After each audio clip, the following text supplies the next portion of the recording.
Thanks for joining us at 616 Comic Reviews. This is Aaron here. We're looking at the Marvel Legacy Tales of Suspense featuring Hawkeye and Winter Soldier, part of the Red Ledger miniseries. It's number 3 of 5, and also known as issue number 102. So we'll see you soon.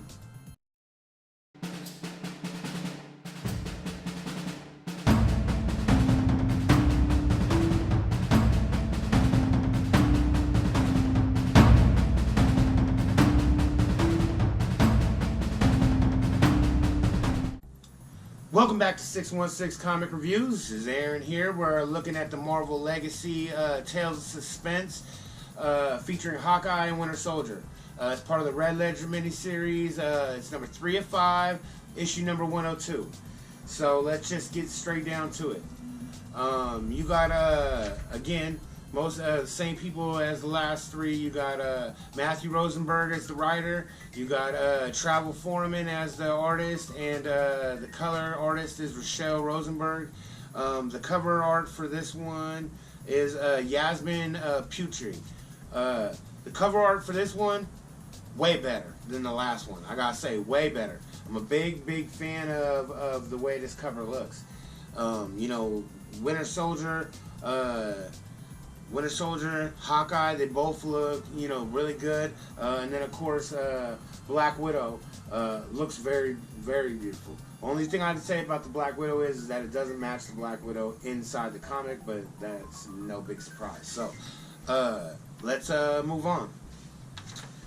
So, of course, the great credit panel, I love the way they do that. Got to point it out every time. But let's get straight into it. So, continues right off where they had Yelena Belova, the second Black Widow. They caught her in the last issue. She was so they got her. They decided that they got to find a place to lay low. They go back to Yelena Belova's own house. They go into her house. They you know, start asking her. You know, first of all, that she's knocked out. So you know, Hawkeye decides he's going to raid the fridge and eat her leftovers, which is kind of weird to begin with. Of course, I'm not the only one. Bucky thought that too. Another interesting thing about this comic too is that there's not a lot of thought bubbles. It's all dialogue. So you don't really hear any one of their voices. So the first one was Hawkeye's inner voice was in it. The second one was Winter Soldier's inner voice was inside of it. And now this one is kind of both of them together. There really isn't any thought bubbles at all. So anyways, they go back out. Bucky decides that he's going to interrogate her. So he starts interrogating her. She won't really say anything. She kind of acts like she doesn't even know that she lived in America anymore. She acts like she lives in Russia, and like they're both still working for the Russians. Almost like her mind doesn't realize where she is currently. Since she won't tell him anything, Bucky decides that they're going to try something different. They give her back her passport, and they let her go. And of course, you know, Hawkeye doesn't understand why, but, you know, Bucky understands. He's gonna let her go and try to lead them to the next clue, so that they can go farther. Because obviously they're gonna get none from her, so they have to find out where to go from there. So they let her go. They follow her until she gets to a subway. She goes down the subway, and then they both jet to try to catch up with her. Because as soon as she gets out of view in the subway, she takes off running. And so they take off after her. They get down to the train platform. Before they do, they hear a loud boom. The gunshot goes off. Bucky gets tripped up trying to run through the crowd. His gun falls, and someone snags his gun and takes off. They go down to the train platform, only to find that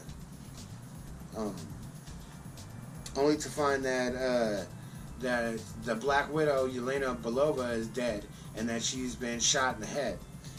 So now they're kind of up a creek. They don't really know. They have no other clues. They don't really know where else to go.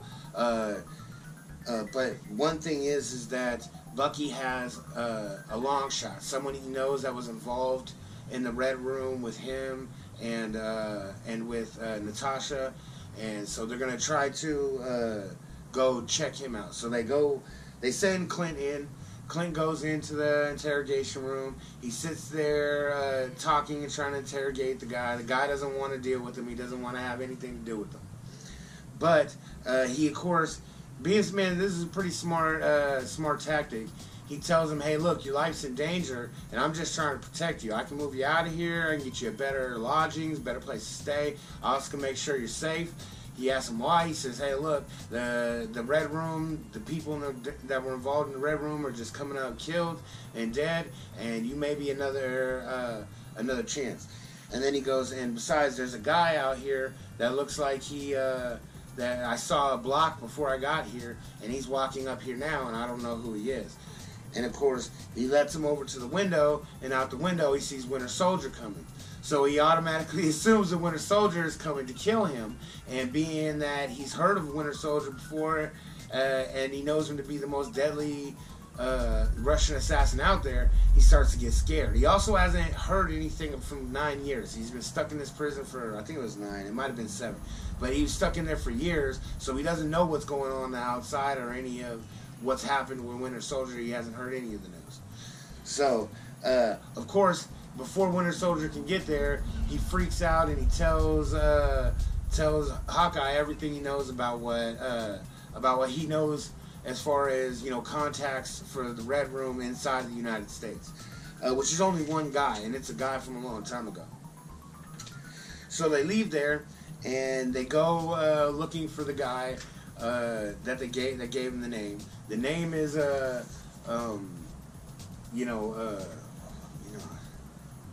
no, I can't remember the name. But anyways, they go and they kick in the guy's door, only to wander around his apartment and to find him dead.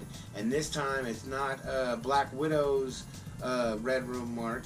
It's Winter Soldier's. And on top of that, they got Winter Soldier's gun. So Winter Soldier obviously as the intended target. They want him to look like the person that killed him so they can frame him for his murder, probably push all of the police assets to find him, and then that way, you know, they can probably get to him a lot easier, would be my guess.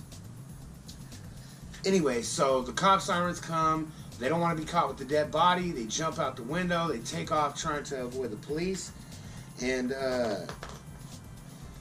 they at this point don't really have any leads from here on out. But there was one thing that they did get. Inside of the apartment, they found a red notebook, one of the red ledgers for the person that they sent him to, and it was burning in the fire. And Winter Soldier had saved some of it.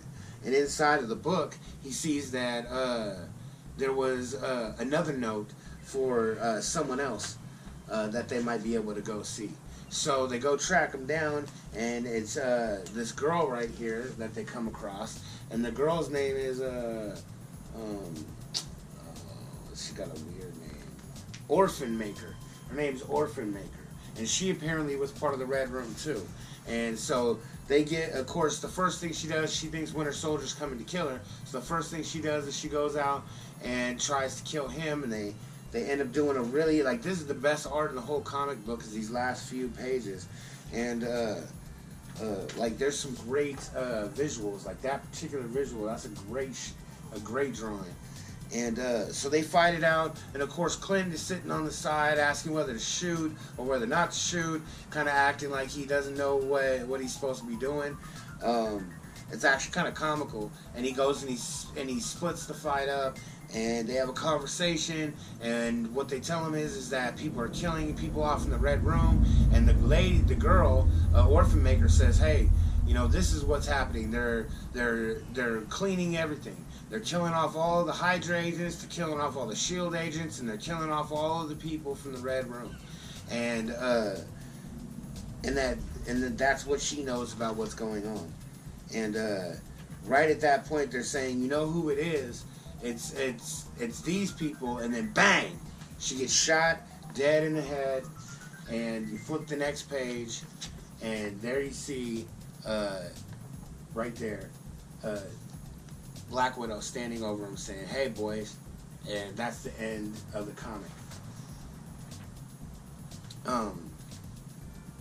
So one thing I have to say is I got to. The art is good. The art is good. It's you know, it's still got some basic spots. I mean, it's pretty much the same as before, but there's a lot better panels in this one. Like in particular, I like this picture of the other Black Widow. You know, the contrast, the colors amongst the crowd, really good picture.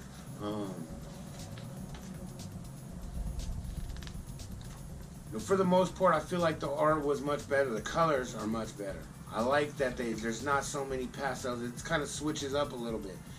And there definitely is a standard color palette throughout here, but it's definitely better than before. Also, I gotta say that the dialogue is better. The dialogue, there's some moments that are slacking, but the dialogue is still pretty good. The story's definitely picking up. I gotta say that the story is picking up a lot, and it is more interesting. Mostly because of the twist at the end, having Black Widow pop up and actually do the job, Romanoff. And so that was very interesting. It was kind of cool. So I have to give this one, I think out of all of them, this is my favorite one so far. It's not my favorite cover. I'd say second favorite. I like the first cover better, but the story is much better. The dialogue is much better. There's a little more action starting to form. I feel like, you know, it's not. I wouldn't call it a great hook, and considering that it's 3 of 5, you should already have hooked me way before this. But still, definitely a solid.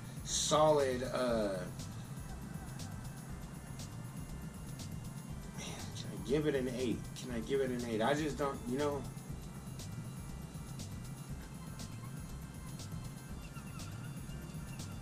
You know what? I'm going to give it an 8 just in comparison to the other one. I can't rate it the same as the last one. It seems like each issue is getting a little bit better, which doesn't bode well since it's only 5 issues, but I'll give this one an 8. I think it's definitely worth it. The art is good. The story is good. It's starting to pick up a little bit. You know, there was a couple people that already died in the comic, which is I'm into bloody action, so it's definitely starting to pick up. Yeah, 8 out of 10. I'll definitely have to get the 4th one and check it out. And if the 4th one pans out, is even better. You know, we'll just have to finish the series because it'll be way too close. I mean, one more left. You know, why not? Probably should finish it anyway. So, yeah, definitely give it an 8 out of 10. You know, like, share, subscribe. Please give us a little bit of support. You know, here we're gonna try to keep putting out more videos. We're getting new comics now. We're gonna start doing stuff that just came out. It's more relevant than the older stuff. Yep. Thanks for tuning in, and we'll see you next time.